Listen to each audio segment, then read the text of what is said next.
예, 아까 우리 오전에 준비 찬송하시면서 우리 김용무 경제님이 어제가 정월 대보름인지도 몰랐다. 하도 시국이 하수상하니 그런 명절이나 어떤 뭐 이런 거에 대해서 지금 신경 쓸 상황이 아닌 것 같아요. 모든 뭐 행사도 다 취소되어 버렸다고들 얘기를 들었습니다. 그러니까 저희는 이 성경에서 이왕 보름달 얘기가 나왔으니까 달과 관련되어서 성경이 어떻게 말씀하시는지 한번 기회를 갖고 공부를 하려고 합니다. 우리 아침에도 또 김용무 경제님 말씀이 달에 가서 최초로 우주인들이 낭독한 성경이 킹제임스 성경이었다라고 하는 얘기도 하셨고, 거기서 주의 만찬도 하고 참 그런 일이 있었다는 이야기도 해주셨는데, 자, 성경에서는 달이라고 하는 것은 완벽한 교회의 예표다, 교회의 완벽한 예표라, 이렇게 우리가 확인해 볼 수가 있습니다. 잘 아시는 것처럼 창세기 1장 14절에서 하나님께서 해와 달을 창조하셨지만 거기에는 해와 달이라고 하는 명칭을 사용하지 아니하고 큰 광명, 광채라 그랬나요?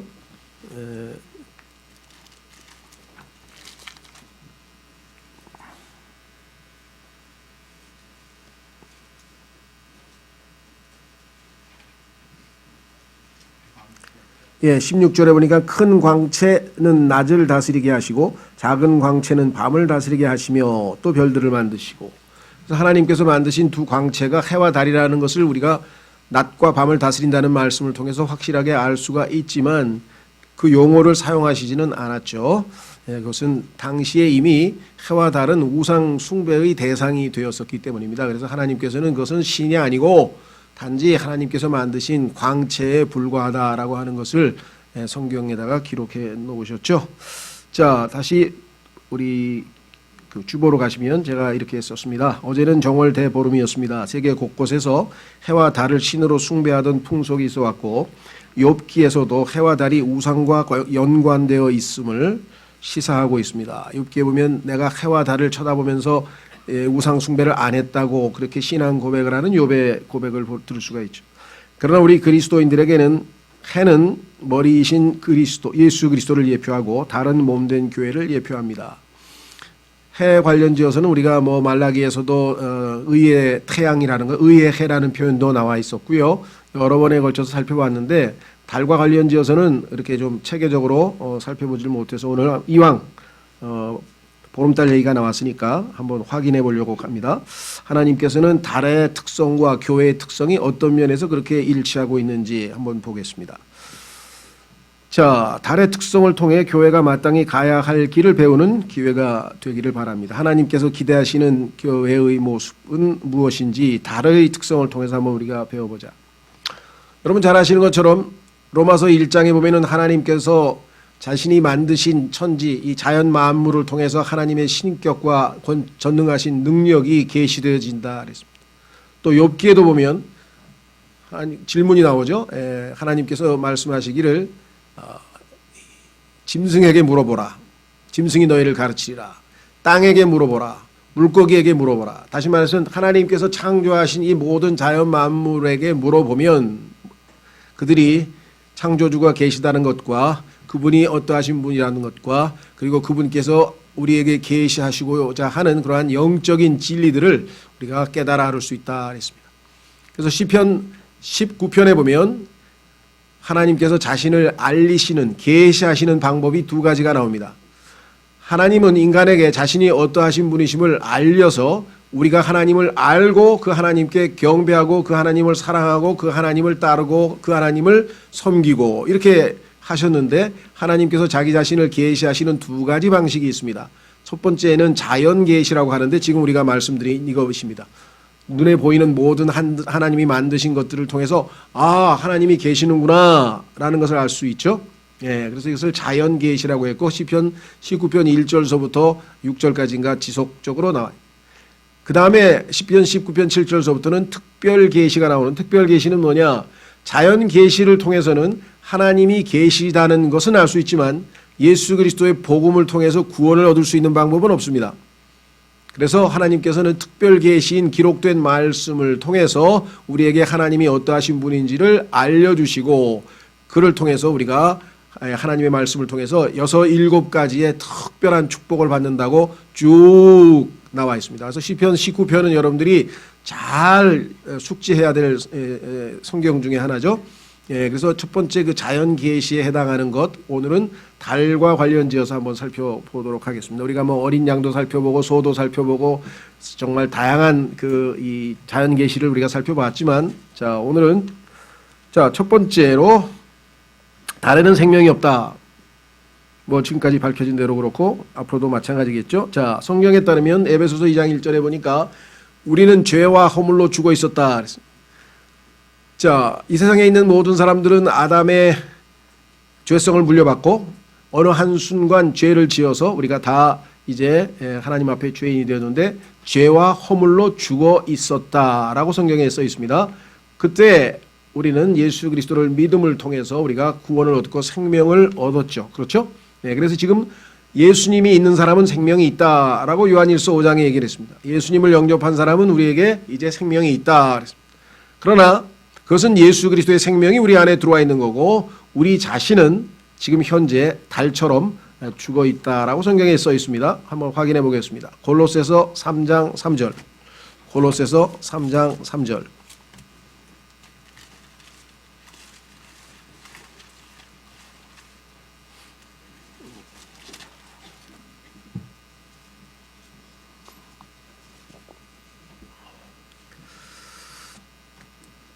골로새서 3장 3절. 너희는 죽었고, 사실은 이게 죽었고가 동사로 되는 게 아니라 죽어 있고, 이게 사실은 dead라고 하는 것은 지금 상태를 얘기하는 거죠. 너희는 죽었고 죽어 있고 너희 생명은 그리스도와 함께 하나님 안에 감추어져 있느니라. 우리의 생명이신 그리스도께서 나타나실 때 그때 너희도 그분과 함께 영광 가운데 나타나리라. 요한일서 3장에도 우리가 예수님처럼 변화될 것이라고 분명하게 말씀을 했죠. 자, 그래서 우리는 우리의 생명이 아닌 하나님의 생명, 우리 안에 들어와 계신 우리 자신은 지금 죽어 있고 우리의 생명은 숨겨져 있습니다. 그래서 그 생명을 받아서 살아가고 있습니다. 그것이 바로 달의 특성 첫 번째, 죽은 별이죠. 죽어 있는 상태. 자, 두 번째 연관이 있습니다. 죽어 있는 그 달은 스스로 빛을 낼 수가 없습니다. 이 욥기 25장 5절로 가보겠습니다. 욥기 25장 5절. 아마 성경을 처음으로 읽는 분들은 이 구절을 읽을 때 좀 어째 이상하다 이렇게 생각하실지도 모르겠어요. 왜냐하면 달이 하늘에서 빛을 잘 비추고 있는데 달은 빛을 비추지 않는다고 성경에 써 있으니까 이게 모순된다고 아마 느꼈을지도 모르겠습니다. 욥기 25장 5절. 심지어 달을 바라보아도 그것이 빛을 내지 아니하며 참으로 별들도 그분의 눈앞에서는 순수하지 아니하거늘. 자, 달은 스스로 빛을 내지 못한다는 사실을 인류가 알게 된 것은 그렇게 오랜 시절이 오래되질 않았습니다. 뭐 정확하게 모르겠습니다만 200년 됐을까요? 그전에는 다 당연히 달이 빛을 비춘다고 생각을 했지, 달이 스스로는 빛을 비추지 못하는 그런 상태고 태양의 빛을 받아서 반사해서 마치 빛을 비추는 것처럼 보였을 뿐이라는 과학적 사실을 나중에서야 알게 되었겠죠. 그렇죠? 예. 그래서 성경은 분명하게 우리도 마찬가지입니다. 고린도후서 4장으로 가보겠습니다. 고린도후서 4장으로 가면 우리 안에, 즉 질그릇인데요. 우리 질그릇 안에 보배가 들어 있습니다. 자, 그 보배이신 예수 그리스도 빛이죠, 빛. 자, 7절. 고린도후서 4장 7절.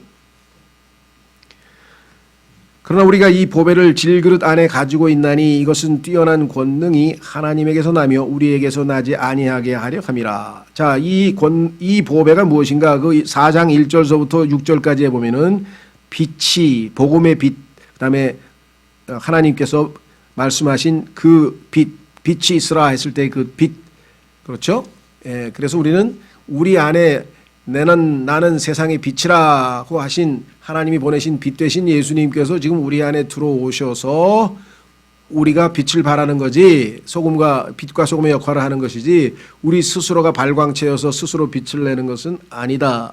마태복음 5장 마태복음 5장으로 가면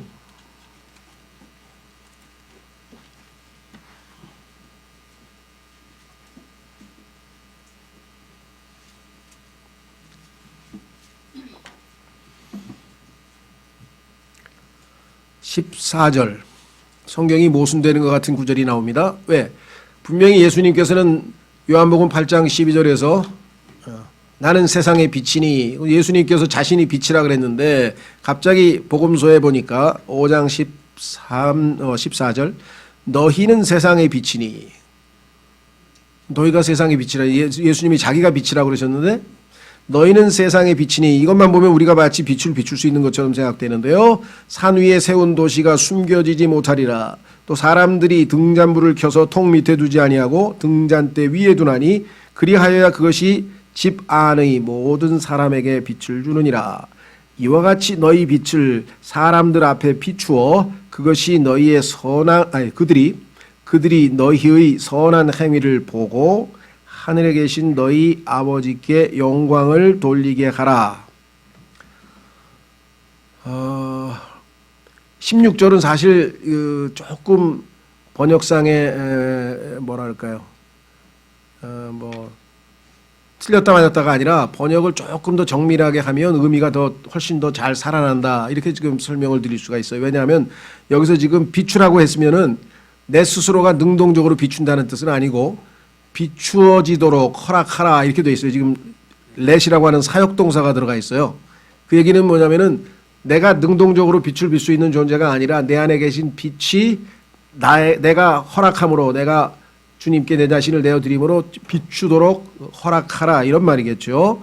자, 그래서 우리는 스스로 빛을 비추는 발광체가 아니라 우리 안에 계신 그리스도께서 우리를 통해서 빛을 발하시는 것이죠. 그래서 여기 나와 있는 것 두 번째는요, 너희의 선한 행위를 보고 하늘에 계신 너희 아버지께 영광을 돌리게 하라. 그러면 세상 사람들이 우리의 행위를 보고 하나님께 영광을 돌리는 것처럼 이렇게 번역이 되어 있는데, 사실은 하나님께서 영광을 받으시는 것은 그리스도인, 하나님께 구원받은 그리스도인으로부터 영광을 받는 것이죠. 그래서 사실은 너희의 선한 행위를 보게 하고 하나에 계신 너희 아버지께 영광을 돌리라. 영광을 돌리는, 그 영광을 돌리는 주체는 우리 그리스도인이죠. 우리가 선한 행위를 하면 하나님께 우리가 영광을 돌릴 수가 있다는 겁니다. 그래서 여기서 약간 중요한 거는 성경에도 분명하게 우리가 빛이 아니라, 너희는 빛이라고 했지만 그 빛이 스스로 발광체가 아니라는 것을 성경 곳곳에서 우리가 확인해 볼 수가 있다.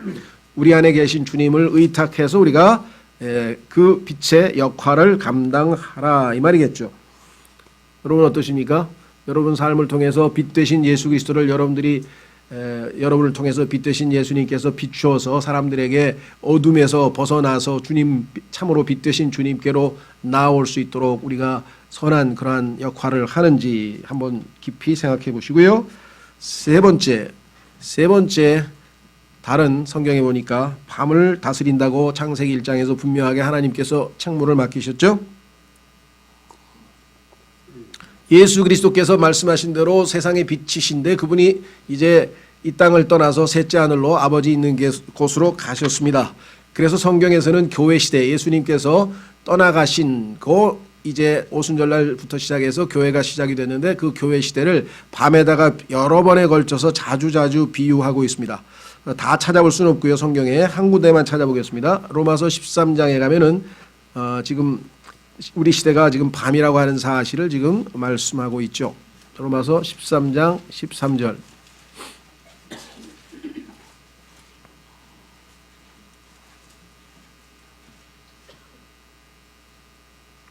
로마서 13장 12절. 밤이 많이 지나고 낮이 가까웠으니 그러므로 우리가 어둠의 행위를 벗어버리고 빛의 갑옷을 입자. 주님이 오실 때가 가까이 왔다는 표현을 이렇게 썼습니다. 그리고 데살로니가 전서에도 밤이 시작이 되어서, 즉 예수 그리스도께서 돌아가신 저녁 6시부터 시작해서 그 다음날 6시까지 12시간, 그래서 밤을 성경에서 교회 시대에다가 비유를 했고, 당연히 그리스도께서 계시지 않는 이 지상, 이 땅에서는 주님의 몸된 교회인 달이 밤을 주관하듯이 빛을 비춰야 됩니다. 보름달 정도만 되면 얼마나 좋겠어요. 근데 보름달이 항상 떠 있는 것은 아니고, 그렇죠? 이게 기울어서 결국은 금음달이 되고 다시 이제 또 초생달이 시작이 됩니다만은 교회사적으로 봤을 때 지금 현재 우리 이 주님의 몸된 교회 상태는 보름달이라고 할 수가 없죠. 지금은 거의 지금 금음달의 모습으로 이제 다 완전히 기울은 상태입니다. 곧 이제 해가 떠올라서 예수님께서 다시 재림하셔야 될 상황이고요. 그래서 이럴 때에는 성경에 보니까 주님께서 개개인의 그리스도인들이 또는 개별 주님의 몸된 전체 교회가 아니라 지역 교회들이 작은 지역 교회들이라도 별들의 역할을 해야 된다라고 성경에 말씀을 했습니다. 다니엘서 12장으로 가보겠습니다.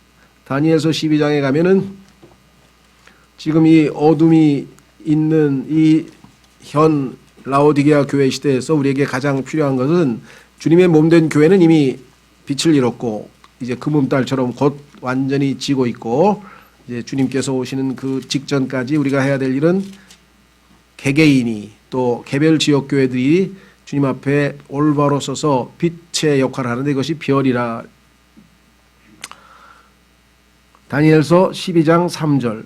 다니엘서 12장 3절. 지혜로운 자들은 궁창의 광채같이 빛나고 많은 사람을 의로 돌아서게 하는 자들은 별들과 같이 영원 무궁토록 빛나리라. 이렇게 말씀합니다.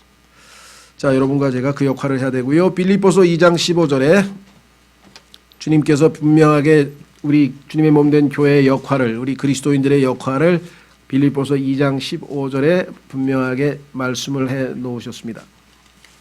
이 땅에서 우리는 해야 될 일이 뭐냐? 빛을 비추는 것이다. 이 세상은 어둡다. 빌립보서 2장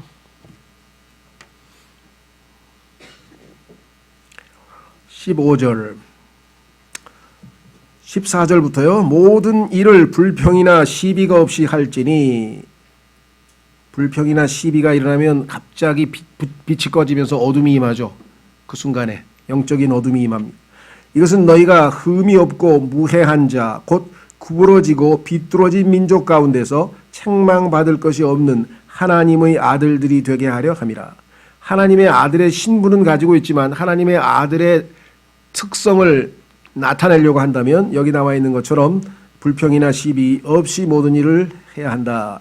그런 민족 가운데서 너희가 세상에서 빛들로 빛나며 생명의 말씀을 제시하나니 이로써 나는 내가 헛되이 다름질하지 아니하고 헛되이 수고하지 아니한 것에 대해 그리스도의 날에 기뻐하리라. 우리 그리스도인들이 단순히 영적으로 어린 상태에 머물러 있어서 우리 스스로의 문제에 허덕이는 것이 아니라 여기서 말씀하신 것처럼 세상에서 빛들로 역할을 제대로 한다면 바울은 자신의 사역의 성과에 대해서 하나님 앞에 얼마나 기쁨을 누릴 수 있겠는가라고 이야기를 했습니다. 자, 네 번째로 주보로 가시면 다른 태양의 행로를 따른다. 그렇게 말씀을 했습니다. 자, 요한복음 8장 12절로 가보겠습니다. 요한복음 8장 12절.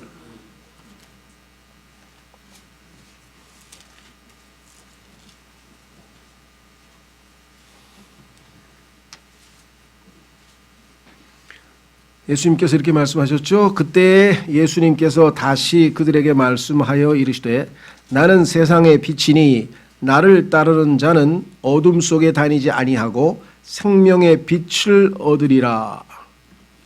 자, 주님을 따르는 사람들은 당연히 빛을 우리가 맛보고 어둠에 있지 않다 그랬습니다. 자, 그래서 우리 이 땅에다가 하나님께서 창조해 놓으신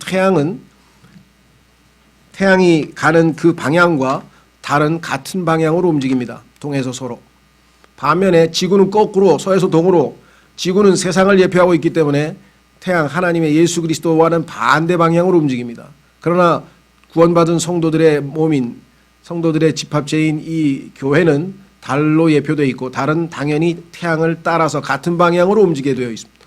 그래서 성경에 보니까 에베소서 5장 1절에 우리는 하나님을 따르는 자들이라 라고 성경에 분명하게 나와 있고 오늘도 주님을 따르는 자들은 빛 가운데 거한다라고 주님께서 분명하게 말씀을 해 놓으셨습니다. 그렇죠?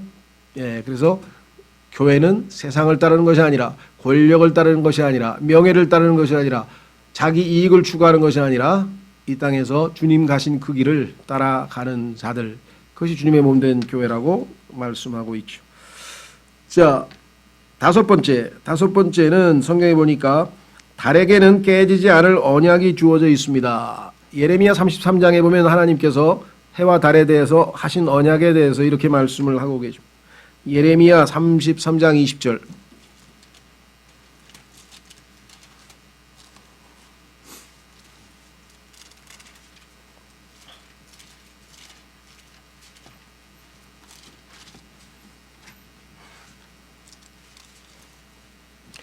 예레미야 33장 20절. 주가 이같이 말하노라. 만일 너희가 낮에 대한 내 언약과, 하나님께서 낮에 대해서 태양과 낯을 다스리도록 그렇게 정하신 창세기 1장에 말씀이 있었죠. 밤에 대한 내 언약을 깨뜨려 낮과 밤이 그것들의 때에 있지 아니하게 할 수 있을진데, 하나님께서 정해놓으신 그 자연 법칙, 다시 말하면 낮과 밤이라고 하는, 낮에는 해가 뜨고 밤에는 달이 뜨는 그 법칙을 깨뜨려 가지고 그것을 무너뜨릴 수는 없죠, 인간이. 그렇죠? 그런 것처럼 하나님께서 이 교회에게도 하신 언약을 그 누구도 무너뜨릴 수가 없다. 하나님께서는 교회와 하신 약속들을 지킬 것이다. 교회와 하신 언약과 약속들을 성경에서 찾아보면 어마어마하게 많겠죠. 예. 그 중에서 예수 그리스도께서 하신 것 우리 한 가지만 한번 찾아보겠습니다. 마태복음 16장 18절. 마태복음 16장 18절. 우리의 구원의 영원한 보장과 관련지어서 두 구절만 찾아보겠습니다. 교회에 많은 약속을 하셨지만 그 중에서 일단 우리에게 가장 중요한 구원의 영원한 보장에 관한 약속의 말씀, 마태복음 16장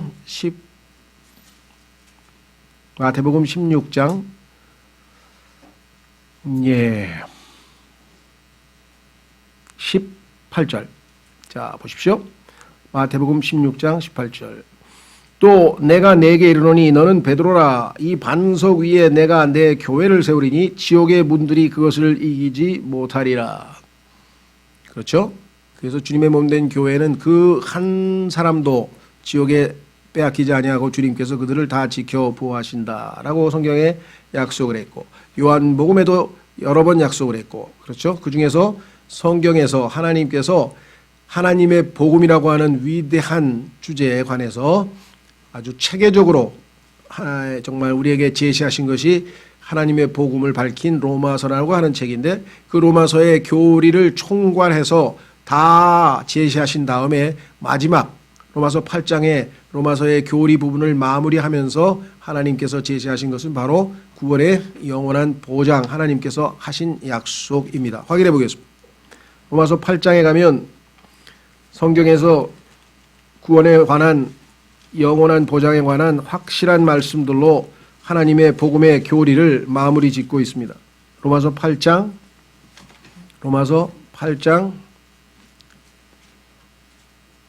31절부터 로마서 8장 31절부터 그런즉 이 일들에 대하여 우리가 무슨 말을 하리요? 만일 하나님께서 우리를 위하시면 누가 우리를 대적하리요? 자신의 아들을 아끼지 아니하시고 우리 모두를 위해 그분을 내주신 분께서 어찌 그 아들과 함께 또한 모든 것을 우리에게 값없이 주지 아니하시겠느냐?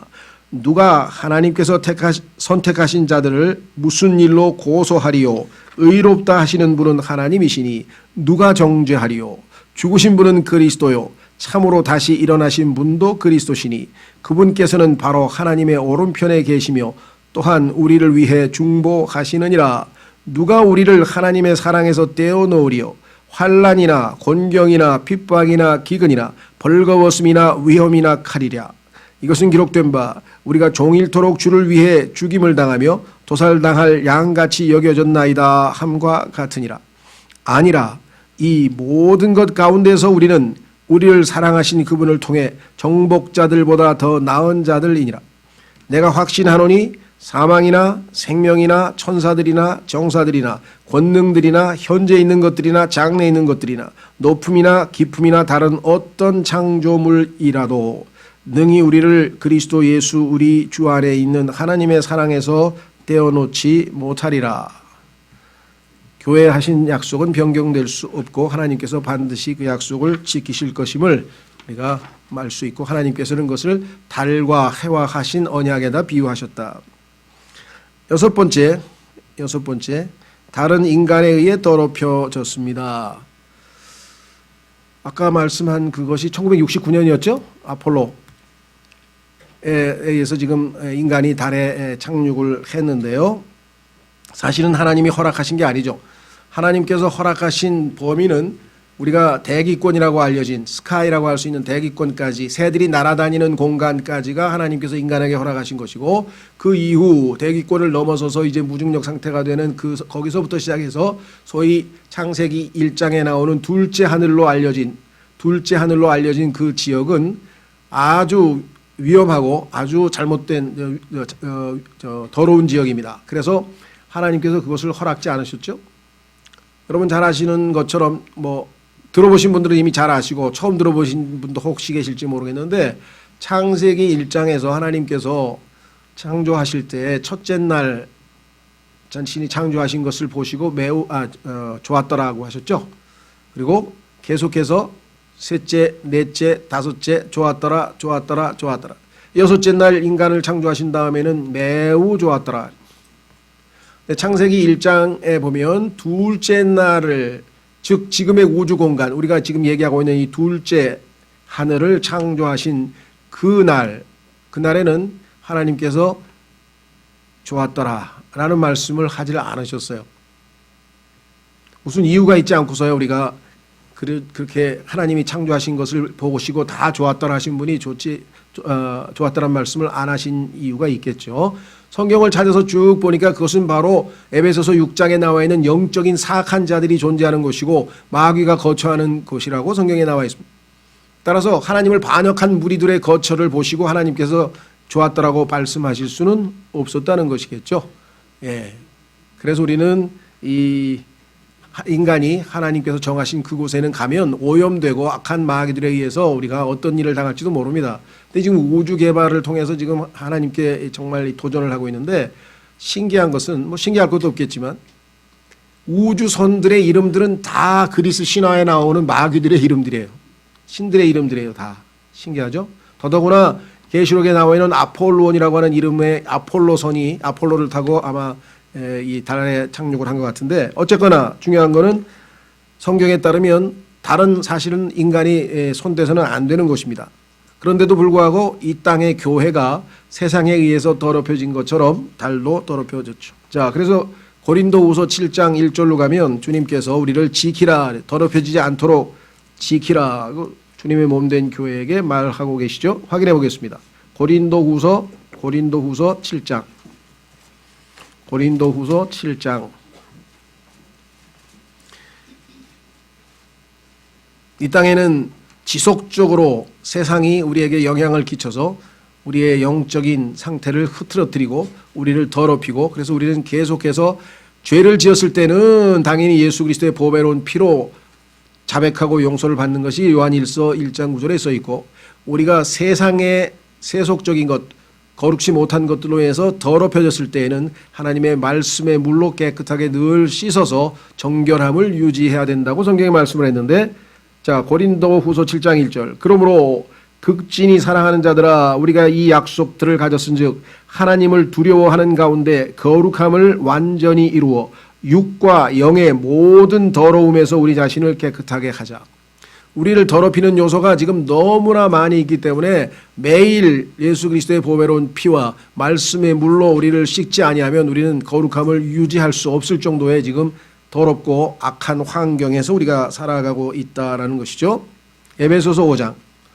에베소서 5장으로 가면 그래서 마지막 순간에 예수님께서는 우리를 정결하게 씻어서 하나님 앞에 정결한 신부로서 제시하신다, 이렇게 나와 있습니다.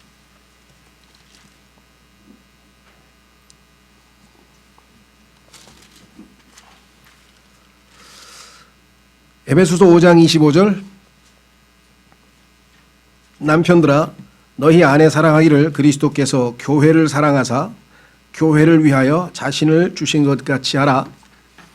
이것은 그분께서 말씀을 통해 물로 씻음으로 교회를 거룩히 구별하고 정결하게 하려 하시며 그래서 지금도 계속해서 주님의 몸된 교회는 하나님의 말씀의 물로 자신을 정결하게 날마다 씻어야만 우리가 살아갈 수 있는 영적인 생활을 할 수가 있고요. 궁극적으로 마지막 순간에는 27절 또 그것을 점이나 주름이나 그런 것이 없는 영광스러운 교회로 자기를 위해 제시하려 하심이며 교회가 거룩하고 흠이 없게 하려 하심이라.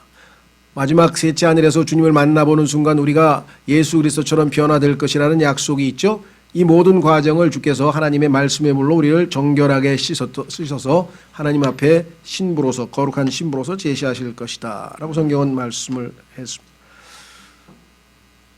그래서 가능하면 우리는 어떻게든 세상의 영향력으로부터 벗어나야 되겠죠. 정결함을 유지해야 됩니다. 거룩함을 유지해야 됩니다. 7번째, 달은 땅의 물에 가장 큰 영향을 끼칩니다. 조수간만의 차를 우리가 잘 알 수 있죠. 달에 가까이 있고 멀리 있음에 따라서 밀물과 썰물이 있다는 사실을 우리가 잘 알고 있습니다. 하나님의 말씀을 상징하고 있죠. 물이. 그래서 그 물을 통해서 이 땅에 가장 큰 영향력을 끼칩니다. 이 땅에 그 어떠한 것도 죽은 자를 살릴 수 없고 죄인들을 구원시킬 수 없고 그렇죠. 그 어떤 것도 생명을 주어서 하나님의 아들로 만들 수는 없습니다. 그래서 주님의 몸된 교회에 이와 같은 영적인 활동, 즉 생명을 구원해서 그렇죠. 이 땅에 있는 세상을 주님 품으로 인도하는 그 역할을 맡기셨습니다. 자, 그래서 로마서 1장 16절에도 하나님의 복음은 권능이 있고 그 권능을 통해서 믿는 모든 자를 구원하는 역사가 일어난다고 했습니다. 여러분들이 생각할 때는 교회가 지금 거의 라오디게아 이 교회 시대에 기능을 하지 못하고 빛과 소금의 역할은커녕 정말 비난의 대상이 되고 오히려 걸림돌이 되어서 사람들이 교회 때문에 교회를 안 가는 믿는 사람들 교회 때문에 교회를 안 다니는 이상한 일들이 지금 벌어지고 있지만 사실 하나님께서 원래 의도하신 것은 그것이 아니고 하나님의 말씀을 영적인 권위를 교회에 주셨기 때문에 그 말씀을 선포함으로 그렇죠. 그들로 하여금 하나님 품으로 돌아올 수 있도록 역사해야 되는 것이 그 일이 우리가 해야 될 일이라는 것을 성경에서 말씀하고 있습니다. 제대로만 정확하게 하나님의 말씀을 선포한다면 하나님의 말씀에는 그 복음에는 권능이 있다고 성경이 분명하게 말씀을 했죠. 믿기만 한다면 하나님의 자녀가 될 수 있습니다. 여덟 번째 달은 땅에서 세상에서 멀어질수록 더욱 밝아집니다. 멀어질수록 크기는 작아지지만 그 빛은 더 밝기가 훨씬 더 밝아진다고 이렇게 알려져 있습니다. 자, 우리도 세상에 살아가고 있죠. 이 땅에 우리가 세상을 벗어날 수는 없습니다. 당연히 달이 지금 현재 지구하고 연관지어서 묶여 있죠. 달이 자기 궤도를 이탈해서 제멋대로 돌아갈 수 없고 지구로부터 벗어날 수는 없습니다. 연관이 되어 있습니다. 그러나 우리 그리스도인들은 이 상황에서 가능하면 세상의 영향으로부터 멀리 있을 때, 세상으로부터 덜 더럽혀졌을 때 빛을 더 강하게 발휘할 수 있다. 우리 창세기에 보면 아브라함과 롯의 이야기에 대해서 우리가 자주 언급을 하는데요. 둘이 같은 지역에서 목축을 하다 보니까 이제 목초지가 모자라서 결국은 아브라함의 종들과 롯의 종들 서로 삼촌하고 조카 사이인데 다투게 되었습니다. 그래서 영적인 아브라함은 이와 같은 모습이 세상에 주변에 있는 세상 사람들 이방인들에게 좋은 간증을 보이지 못하기 때문에 자신이 희생하더라도 이와 같은 갈등을 벗어나야 되겠다고 해서 롯에게 선택권을 줬죠. 안 되겠다. 우리가 이렇게 다투면 그렇죠. 우리 형제끼리 다투면 세상 사람들이 보고 얼마나 조롱하겠냐. 그렇죠. 그래서 결국은 롯에게 선택권을 줬는데 롯은 아시다시피 세속적인 사람이다 보니까 자기가 보기에 이집트처럼 목초지가 쫙 펼쳐 있고 얼핏 보면 자기 양 치는데 자기가 목축하는데 유리한 고지를 점령하기 위해서 먼저 선택을 했는데 소돔과 고모라 쪽을 향해서 내려갔다라고 성경에 써 있습니다. 그리고 그는 그리스도인으로서 전혀 정말 믿는 하나님의 자녀로서 전혀 영향력을 발휘하지 못했어요.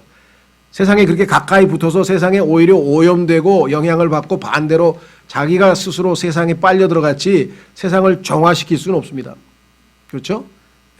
그래서 결국은 정말 나중에 하나님께서 마지막으로 구원의 기회를 줬을 때 자신의 그 딸과 사위를 어떻게든 구원해 보려고 가서 설득했지만 자기 장인이 장난하는 줄 알고 농담하는 줄 알고 여겼다라고 성경에 써 있습니다. 그리스도인이 오래간만에 정말 진지하게 하나님의 말씀 한번 펼치려고 했더니 웃으면서 농담하지 말라고. 왜? 너 이제껏 그렇게 안 살았잖아. 왜 갑자기 그래? 그렇죠.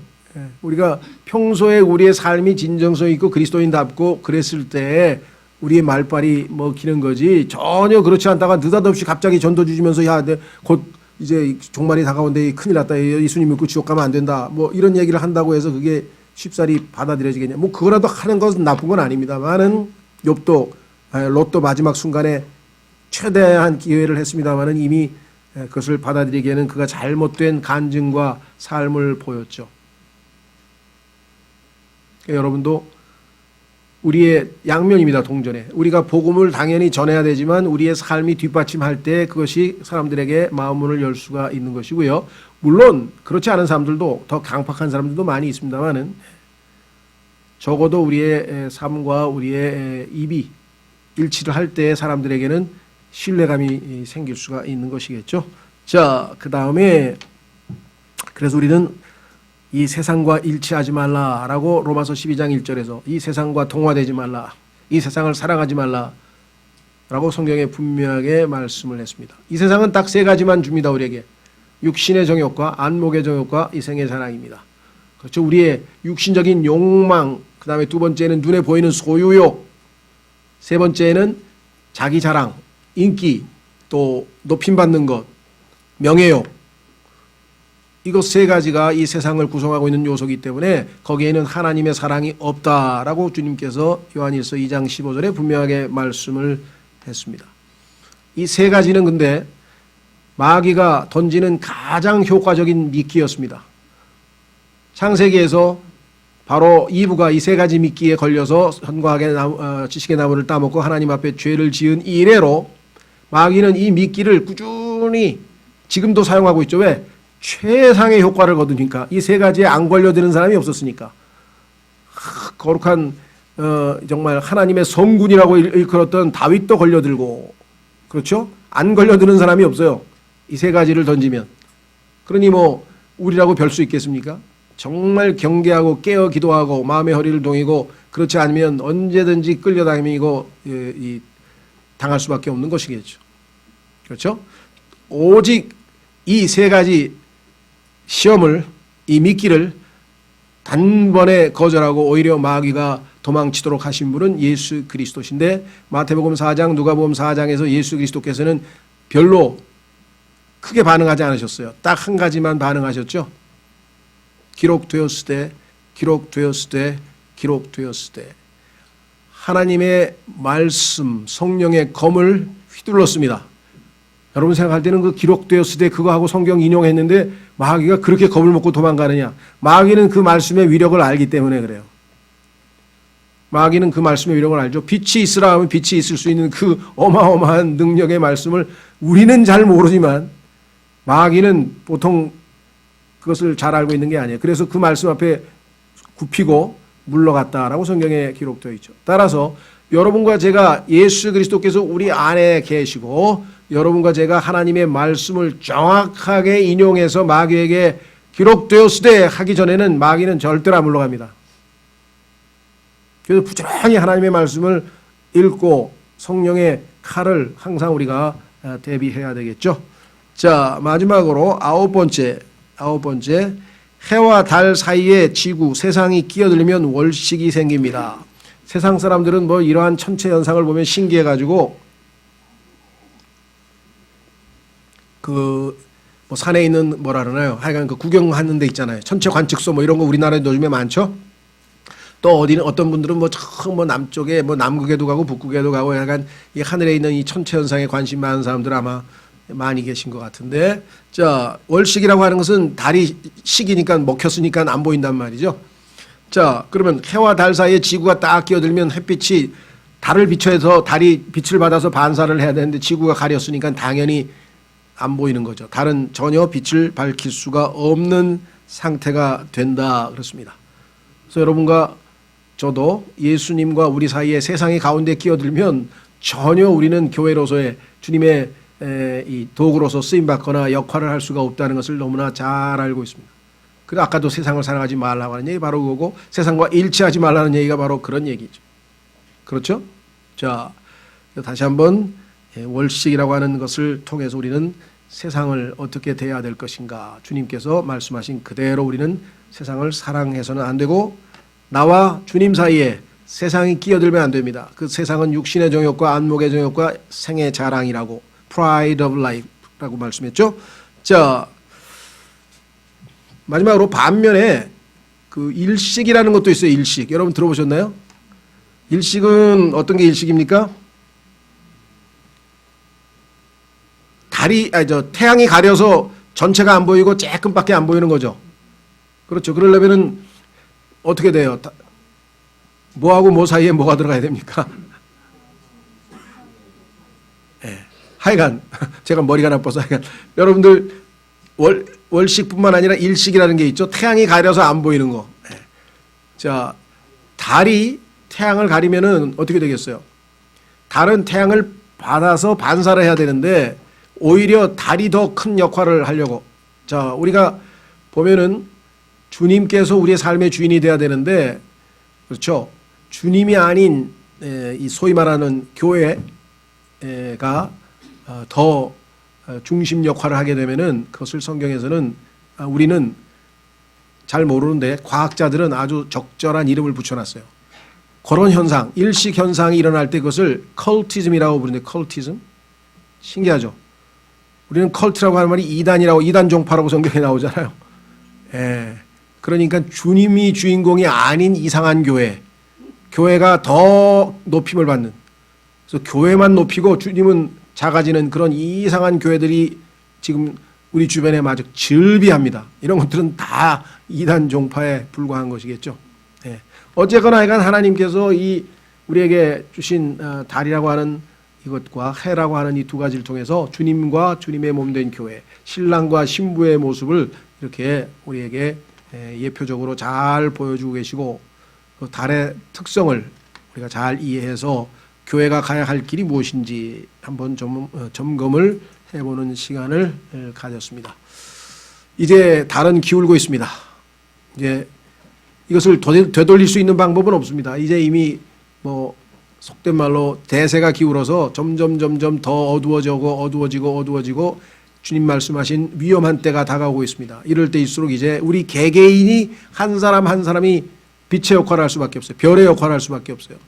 아까 다니엘서 말씀하신 것처럼, 그렇죠? 교회, 전 세계적인 주님의 몸된 교회는 이미 라오디게 시대에 접어들어서 이제 뜨겁지도 아니하고 차갑지도 아니하고 뜨뜻미지근하고 정말 완전히 이 빛을 비추는 빛과 소금의 역할은 지금 다 이제 더 이상 할 수 없는 지경까지 와 있는 불구 상태에 돼 있어서 이 세상 사람들은 지금 마지막 때의 재앙지수 거의 11시 59분까지 왔다 그랬나요? 이게 더 이상 지구로서는 지구의 종말의 시계가 지금 이제 1분밖에 안 남았다고 과학자들이 얘기할 정도에 와 있으니 교회도 더 영적인 현상을 통해서 우리가 파악을 해야 되겠죠.